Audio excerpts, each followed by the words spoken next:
Angela Merkel will meet with President Joe Biden tomorrow in Washington in what will be her final visit to the U.S. as German Chancellor.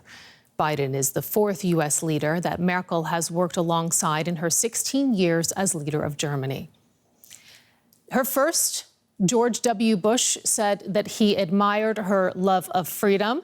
They bonded over grilled boar and visits to Bush's ranch in Texas. Then came Barack Obama. They grew close over his 8 years in office. Though they didn't agree on everything, they shared common views on climate change, human rights, and security. Well, then came Merkel's toughest test. Donald Trump's erratic style contrasted with Merkel's quietly spoken approach. They clashed publicly and privately throughout his term. Now, as Merkel prepares to meet her fourth U.S. leader, our Washington bureau chief sat down with former President George W. Bush to get his analysis of her legacy. Now, Bush rarely gives interviews anymore, but because of his special relationship with Merkel, he invited DW to his summer home in Maine. He talked about the future of the transatlantic relationship, Merkel's take on China and Russia, and the moment he massaged her shoulders. Have a look. If you would write the history books, what would be your paragraph about Angela Merkel? Angela Merkel brought class and dignity to a very important position and made very hard decisions.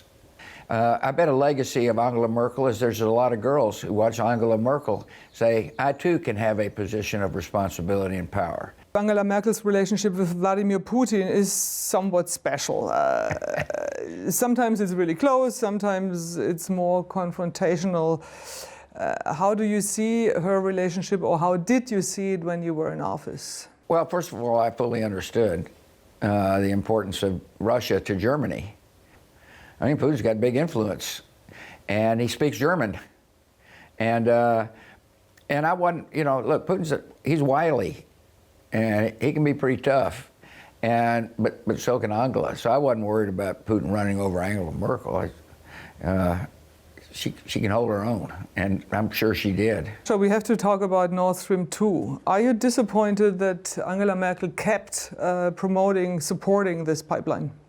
Yeah, I think it's a mistake, and I told that to Gerhard Schroeder, and I told it to Angela, I think it's a mistake because, the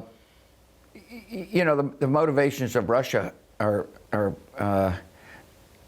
can be pretty confusing. And I think the more that a nation that is not an open democracy has an economic stranglehold on a democracy, it puts people in a very difficult strategic position.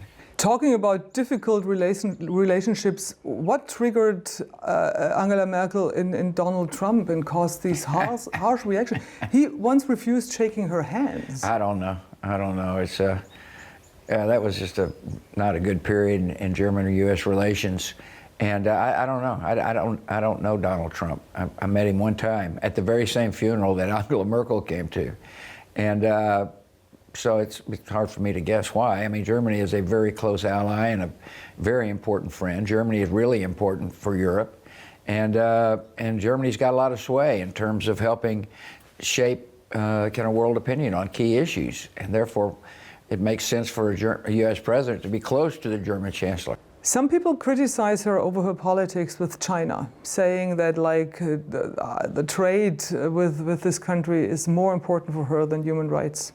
I don't know. I haven't followed that closely, but that's going to be a dilemma for everybody, and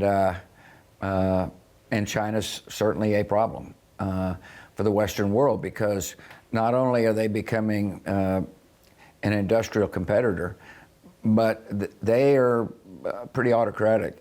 What's your take on her reaction when she didn't close the borders and let in like 1 million or so refugees? Yeah, my first reaction was there's a woman with a big heart. And I'm sure she was motivated by human compassion, and it was clearly a tough political decision for her. But she took a lead.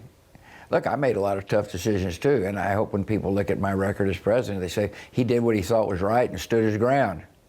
And so I admire her steadfastness. Angela was not afraid to make a decision and was not afraid to lead. And the world needs leadership that has, based upon principle. She was supportive of troops in Afghanistan. By the way, and one of the reasons why is because she saw the progress that could be made for young girls and women in Afghanistan. It's unbelievable how that society changed from the brutality of the Taliban. And now all of a sudden, you know, sadly, I'm afraid Afghan women and girls are going to suffer unspeakable harm. There is one image the world remembers of you and Angela Merkel, that's at the GA meeting in St. Petersburg when you were massaging her shoulders. Oh, when I walked by and gave her, yeah. I wouldn't call it an extended massage. I'd call it yeah. I mean, she was, yeah, it's kind of a spontaneous reflection of friendship. And I'm sure people, you know, didn't know what to make of it, but I didn't mind it. I thought it was kind of, I thought it was, wow. And it's kind of, I don't know, yeah. I mean, it's one of those things that just happened. It certainly wasn't scripted. Did you ever talk with her about it? No.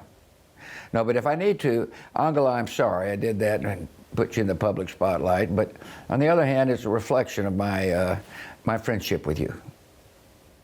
And we will be broadcasting the full interview here on DW throughout the day. You can also watch it on our YouTube channel, DW Documentary.